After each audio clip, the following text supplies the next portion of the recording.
Welcome to another episode of Road Less Traveled. Joined, as always, by my lovely co-host, Aaron. How you doing, Aaron? That's the first time I've gotten that description. There you go. I'm doing well. I don't know if I'm doing lovely, but I'm doing well. Good. And then we have a special guest tonight. He just hit 4,000 subscribers. Congratulations, Mr. Sammy Thunder. Thank you. Thank you very much. Yeah. To be here. That's awesome. So for those of you who haven't seen the series, this series is pretty much a showcase of cards that are rarely seen. The goal is to compare different players, their common cards, with their more obscure cards. The population we aim for is less than the T206 Honus Wagner, which is around 55 to 60. And then, as always, the caveat to that, the disclaimer is we cannot guarantee that pops are accurate, thanks to all sorts of different factors. Laziness by the companies, cross-grading, cross-submitting, and quite frankly, a bunch of raw cards probably still out in existence, although by now the rare stuff is pretty secure as being rare. So without further ado, I will turn it over to Aaron to get us started tonight. All right. Well, I will start off with introduction of my player, and then I'll dive into the common card and then the somewhat more rare card. So the player I chose, and I think we ended up being a little bit thematic. We tried to have some fun with it, either all Hall of Famers, all non-Hall of Famers, all something. So we all have 300-game winners tonight. Yep. I think. All right. Very, very good. So I'm going to start because I actually have the oldest of the selections. So the player I chose, his nickname is Sir Timothy. So a little bit of a giveaway there, but it is Mr. Timothy Keefe. So what makes Tim Keefe interesting? Well, a few things. Through his playing career, his first year in professional baseball, or in the majors at least, was 1880. In 1880, he set the record for lowest single-season ERA for any pitcher with over 100 innings, and it still stands. So a .86, which back then, for 100 innings, was only 12 starts. He had 12 complete games, and 39 strikeouts, 16 walks, just crazy, crazy year. But a .86, and his ERA plus, I believe, is also the record at 293. So I looked that up just for perspective. Gibson's 68 season, his ERA plus was 268. So pretty gosh darn dominant out of the gates. He had two other seasons that are crazy record setting as well. 1883, so a few years later, he had a 19.9 WAR as a pitcher, and he had a 20.2 overall, so he had another .3 as a hitter. That year was 41-27, a 2.41 ERA.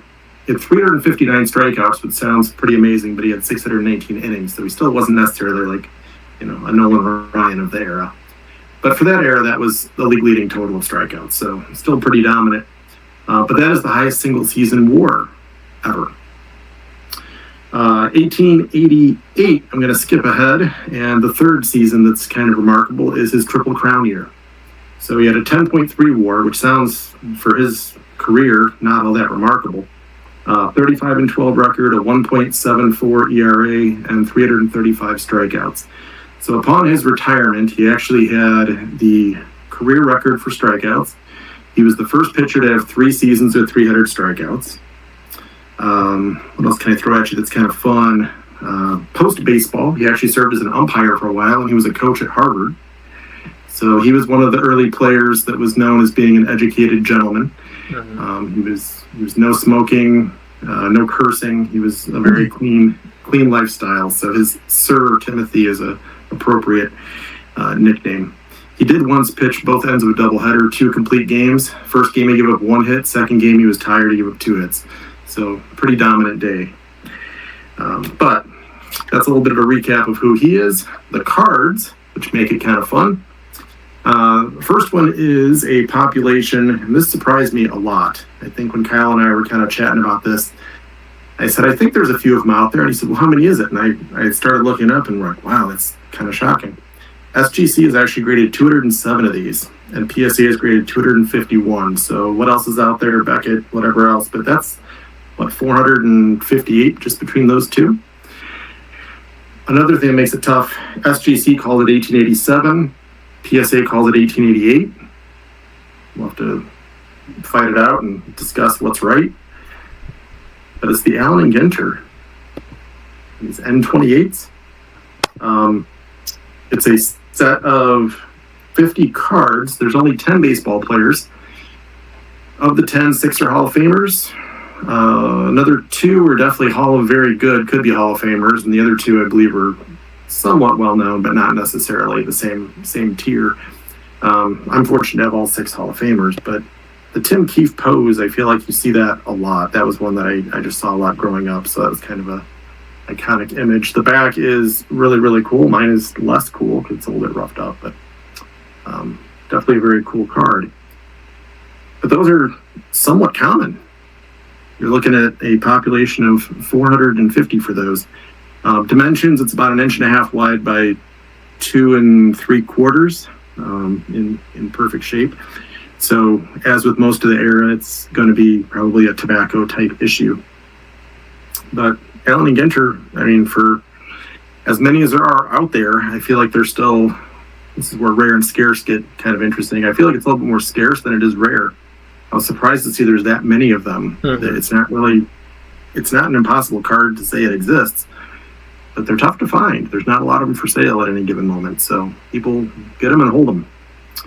It's a beautiful set. Other one, it is, yeah. And I mean, even the PSA write-up set, it's one of the most attractive sets. So they're kind of inputting some bias within their little facts category. Yeah.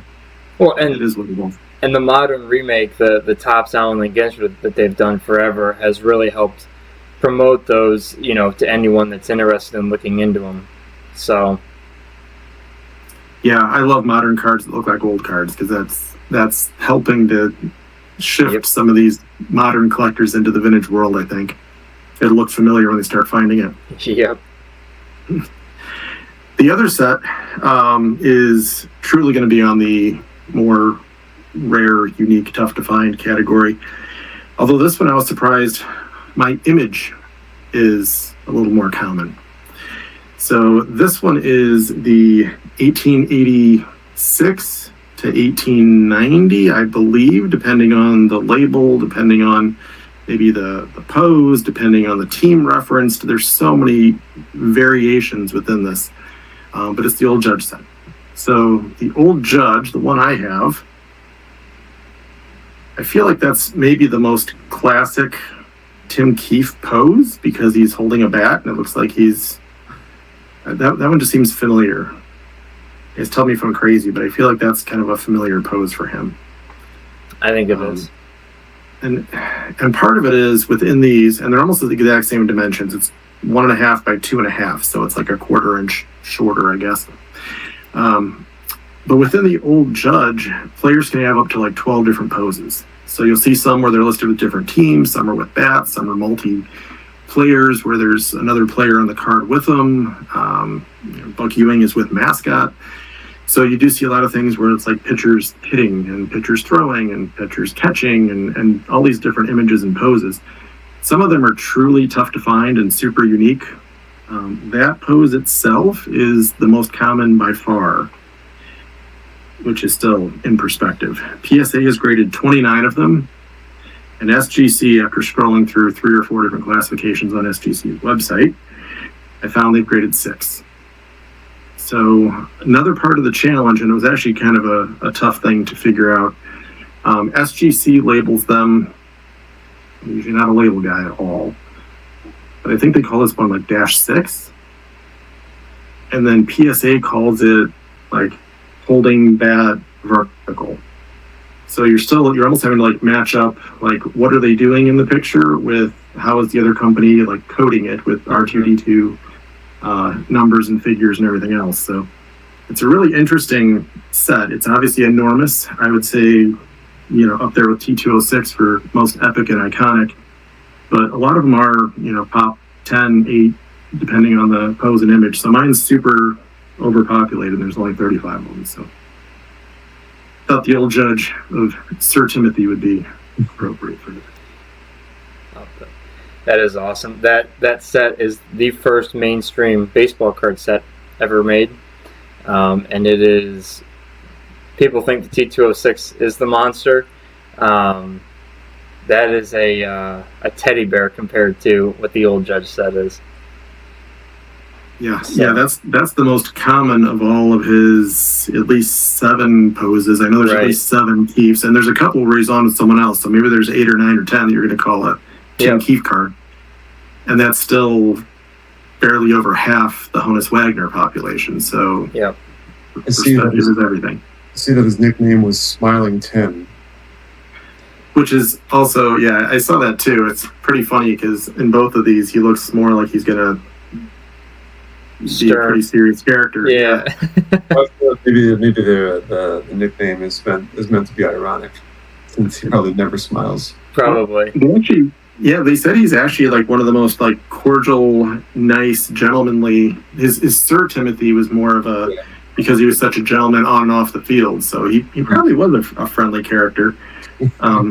Brother-in-law of Monty Ward, so he was actually heavily involved too with the startup of the players organizing kind of pre-union of the era. So some fun stuff digging in. Awesome. Right.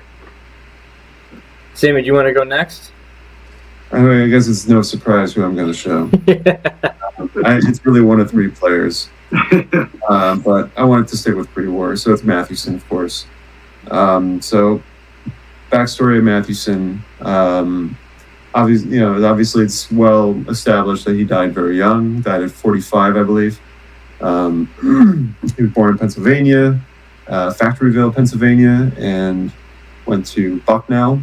And he was probably one of the. I don't know how many of the pre-war guys were educated, but I think there were a number of guys. I think Chief Myers was another one who was educated. And so he came into the league, and was him and McGraw like this. They lived together at one point in New York City. It's funny because I think there's a little bit of a misconception believing that when he came in, he was the ace. And while he developed into the ace, Iron Joe McGinnity was the guy who was the ace for quite some time prior. I don't know whether or not Mathewson picked his brain. I'm sure he did, just to kind of gain some insight. But Mathewson was very confident. He had a kind of a self-assurance about him. Felt comfortable with his presence and just pitching for the Giants, and was kind of developed a leadership role, I would say. And he would comfort guys that I think when Merkel had his, I guess what they call it, the Merkel's boner, when he had that, Mathewson comforted him and said, listen, things like this happen, and quite frankly, it's not just you; it's the entire team. There were games that we could have won, where we didn't have to put ourselves in this position. I think McGraw also kind of comforted Merkel in that regards. But Mathewson had a prolonged career, obviously, with the Giants.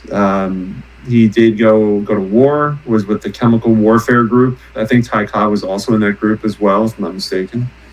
There is another misconception that I think it was a tuberculosis when he developed to a TB. There was a belief that the first time he got it, he didn't make it through, which he actually did. So because Mathewson at that point was a household name, everybody knew him. He was famous, had a lot of money. He was very much a businessman, but upstate, and when he was upstate New York, he had a doctor on call.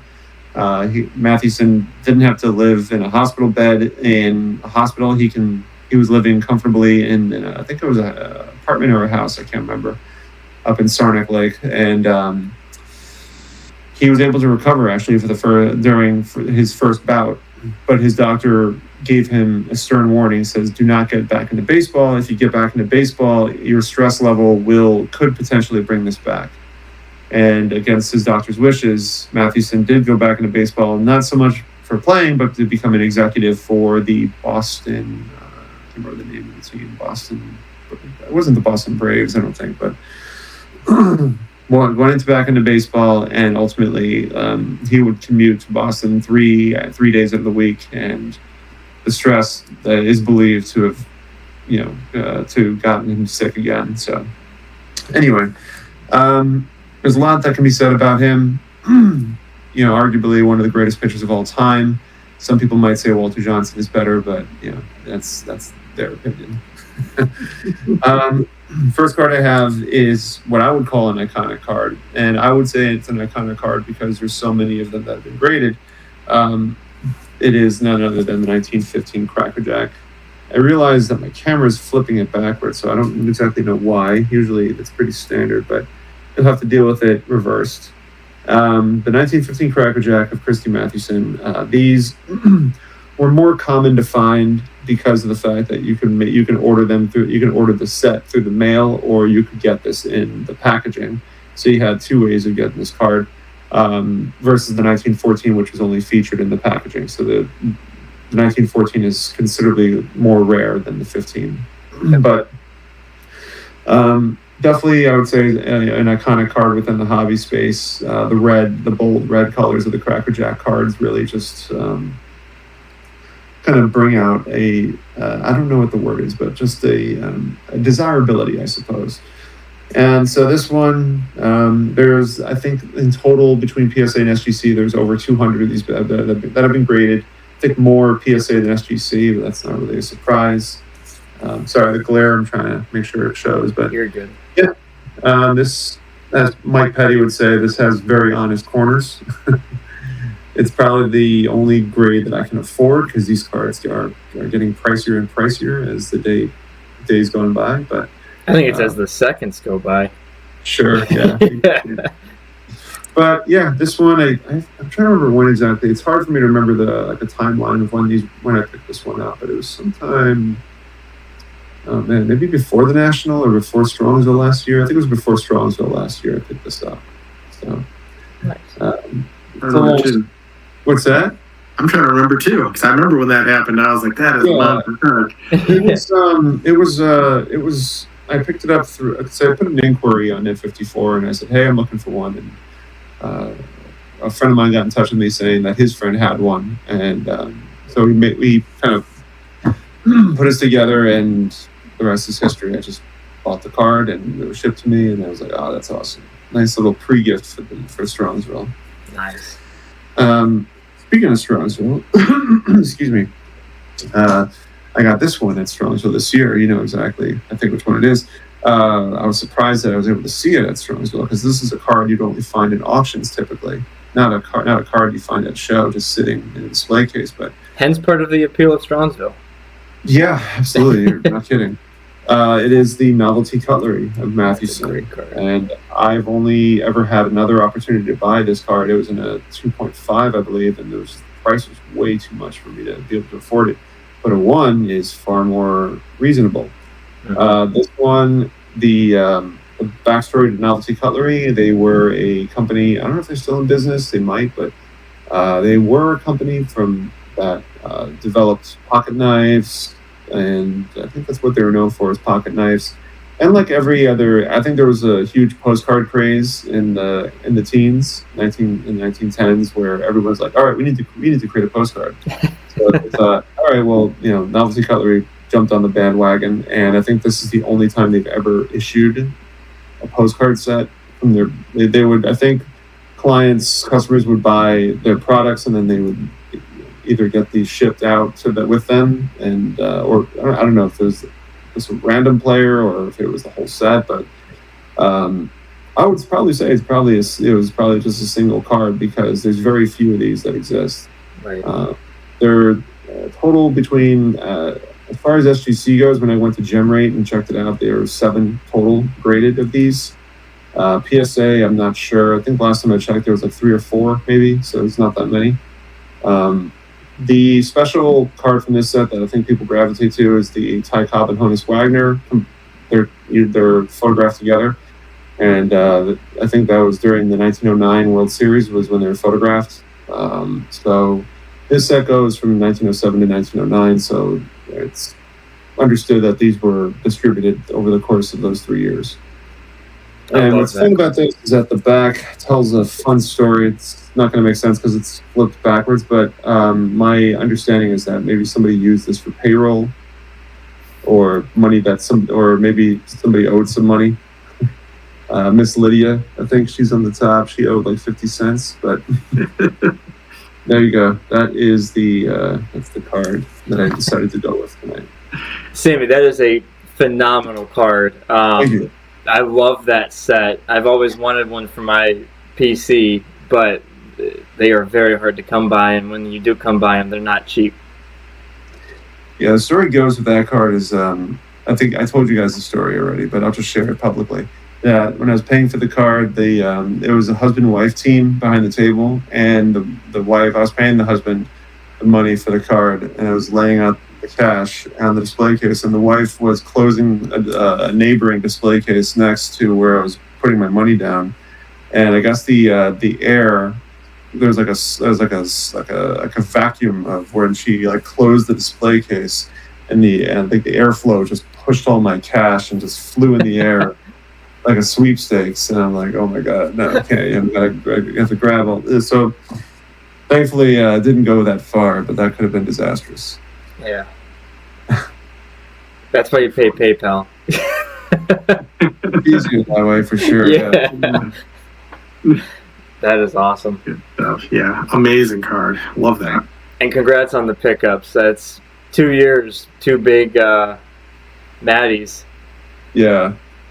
Yeah, hopefully it continues, but we'll see. Yeah, no kidding. I'm inspired now by seeing the Tim Keefe though. I was seeing a lot of like 19th century stuff, and I'm thinking I know Keefe, I think, pitched for the Giants for a little bit. Yeah.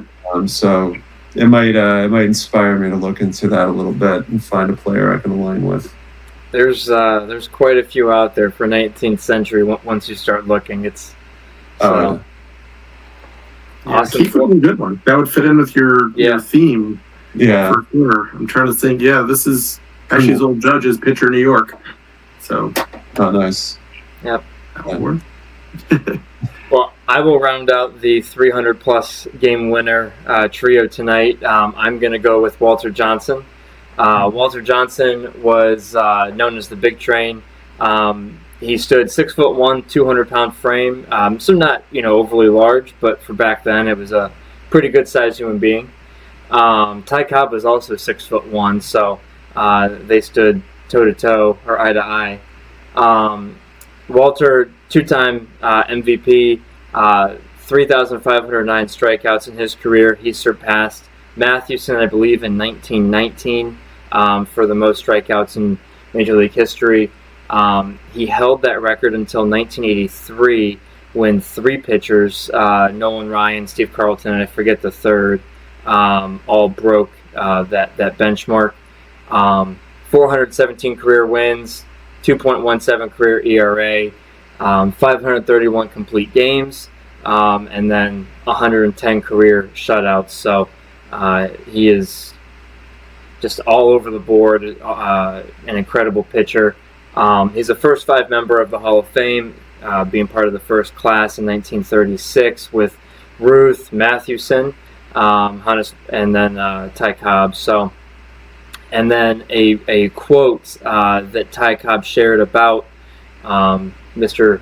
Walter Johnson. On August 2nd, 1907, I encountered the most threatening sight I ever saw in the ball field. He was a rookie. We licked our lips as we warmed up for the first game of a doubleheader in Washington. The first time I faced him, I watched him take that easy windup, and then something went past me that made me flinch. The thing just hissed with danger. We couldn't touch him. Every one of us knew we'd met the most powerful arm turned loose in a ballpark.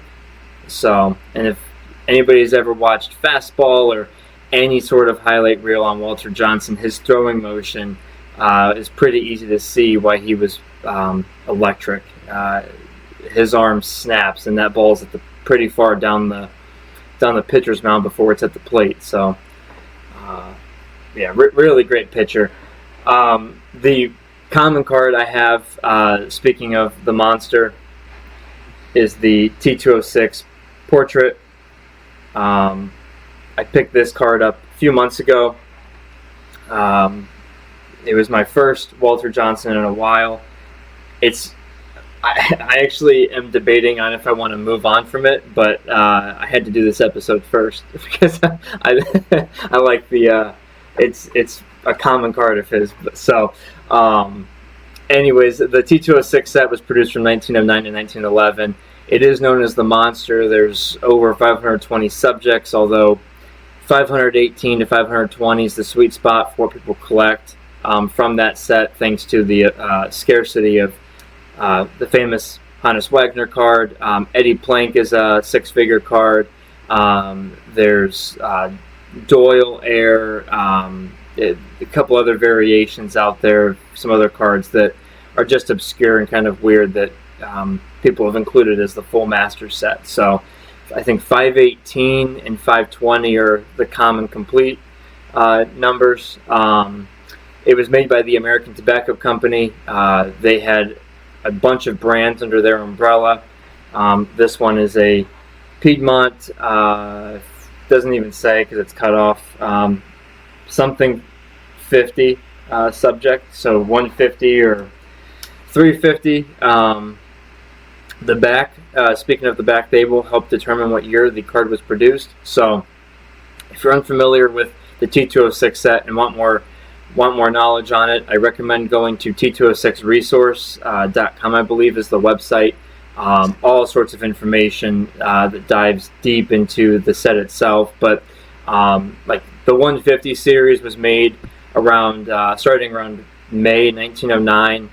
It ceased production in around August of 1909, and then the 350 series picked up, and that went on until 1910 to 1911, and ended probably late 1910 or early 1911, and then that's when the 460 series picked up, which was late 1910 or early 1911. So if you're trying to date your T206 card, that's a good measuring stick. There's some other factors, what back it is, if it's a Hindu or a Piedmont, or some of the other more rare backs, Southern League, Old Mill Southern League backs. So, but that can be important when trying to get a playing days card of a player. So, Vic Willis, George Davis, they didn't play the entire T206 run. So some of the cards come at the very end, if not after their career.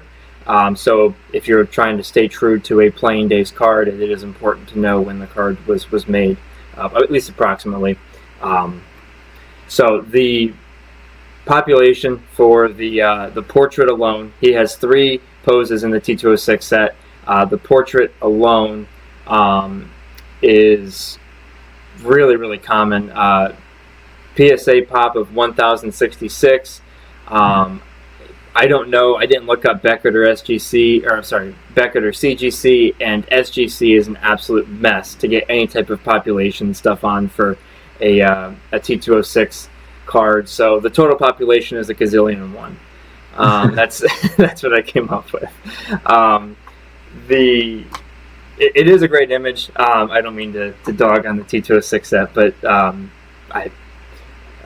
I do like the obscure stuff. So the rare card I have is the 1911 T332 Helmar stamp. These are quite small. They're about 1 inch by 1 inch, approximately. Very beautiful color on that. They are blank back, and they're pretty thin. You can kind of see the image to the other side, but very beautiful image. I forget how many different borders come with this, but this is not the only border that can be found. There's one with baseball bats and balls and all sorts of stuff. So nice little variety in the set. There are 180 subjects in the total set, It was produced in 1911, obviously, by Helmar Cigarettes, and it came in Helmar Cigarettes boxes. So, and these are really cool. My wife actually lets me use this as a kitchen decor because it goes well with the kitchen decor, but the insides are awesome. Has a nice little write-up. Just very ornate boxes. So this is what the Helmar stamps came in. The player population for that card, PSA graded 3.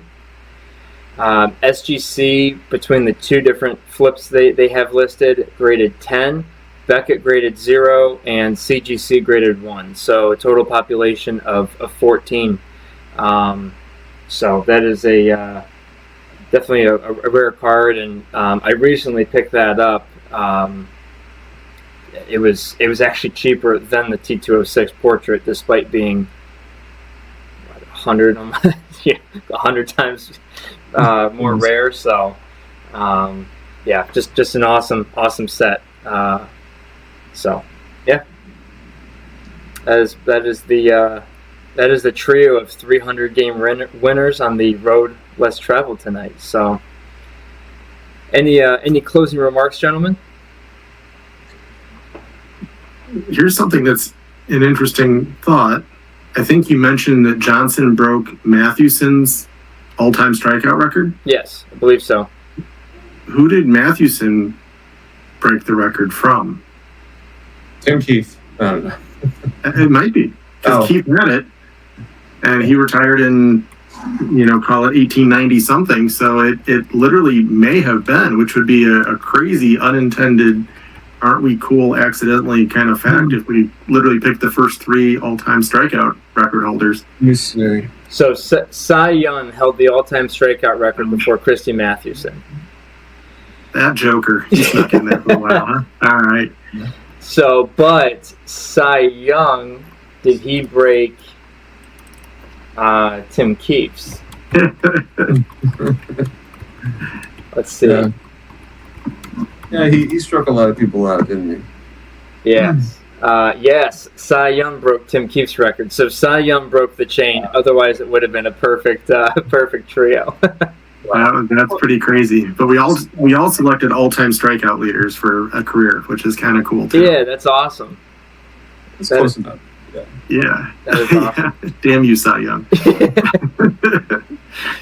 Was it the Tim Keefe Award then before it was Cy Young? It should have been. Yeah. Let's petition to change it. Right. Keefe actually, for random fact that I know you can edit this out and stuff, but he is probably one of the few pitchers he pitched from all 3 pitching mound distances. His first year was like 45, and then it moved to 50, and I think only his last year or his last couple of years was it at 60. So he actually pitched from all 3 MLB approved pitching mound distances, which is cool.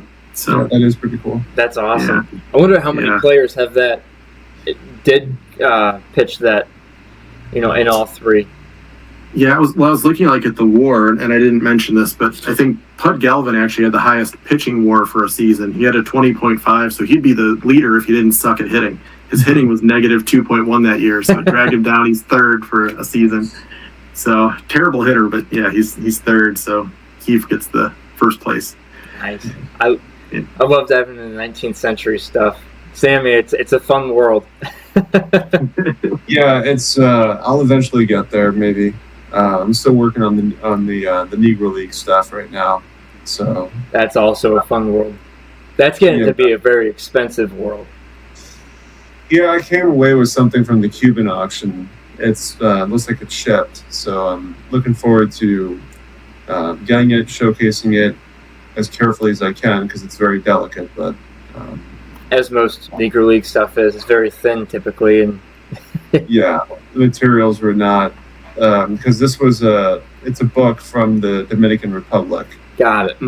So it's the condition is not so great, but still presents super nicely, and it features a lot of Dominican players that played for the New York Cubans during a time when the baseball stadium was very close to where I live.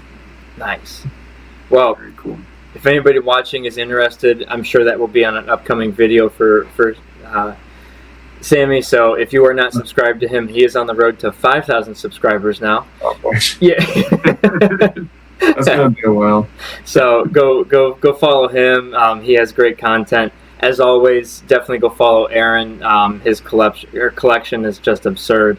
And yeah, it's insane. That's part of the reason why I wanted him to be my co-host, because on the road less traveled, his road goes many more miles than most people. Yeah.